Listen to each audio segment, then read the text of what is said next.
देखो ईसाइयों की किताबों में क्या लिखा है। पहले दूत ने तुरही फूकी और लहू से मिले हुए औले और आग हुए वे पृथ्वी पर डाले और पृथ्वी की 1/3 जल गई। बहरेगा पूरे। समीक्षक साहब, अब देखिए ईसाइयों का भविष्यवक्ता ईश्वर के दूत तुरही का शब्द और प्रलय की लीला केवल लड़कों ही का खेल दिखता है, नहीं तो तुरही फूकना और फिर लहू से मिले हुए ओले और आग हुए वे पृथ्वी पर डाले गए और पृथ्वी की 1/3 जल गई। ऐसा क्यों लिखता? समझने की विषय है। मतलब कुछ भी। अब देखिए आगे क्या लिखा है।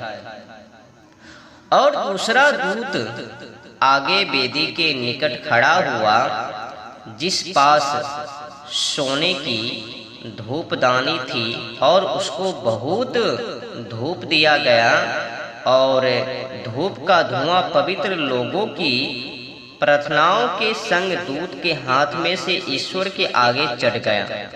और दूत ने वह धूपदानी लेके उसमें वेदी की आग भर के उसी पृथ्वी पर डाला और शब्द और गर्जन और बिजलियां और भूई डोल हुई।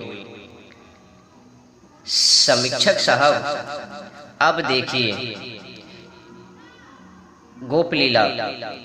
स्वर्ग तक वेदी धूप दीप नैवेद्य तुरही के शब्द होते हैं।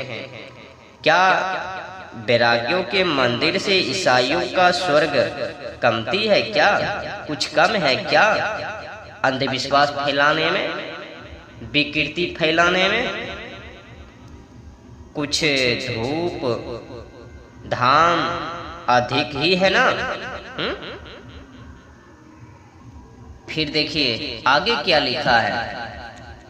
इस कारण वे ईश्वर के सिंहासन के आगे हैं और उस मंदिर में रात दिन उसकी सेवा करते हैं। देखिए फिर गपोड़े की बातें। समीक्षक साहब, क्या यह महाभूत परस्ती नहीं है अथवा उनका ईश्वर देहधारी मनुष्य कुल एक देशी नहीं है?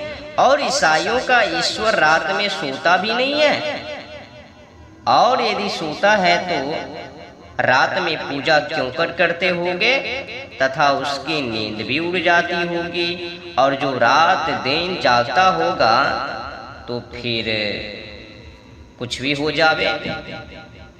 देखो अधिक कुछ तो मैं बोलूंगा नहीं,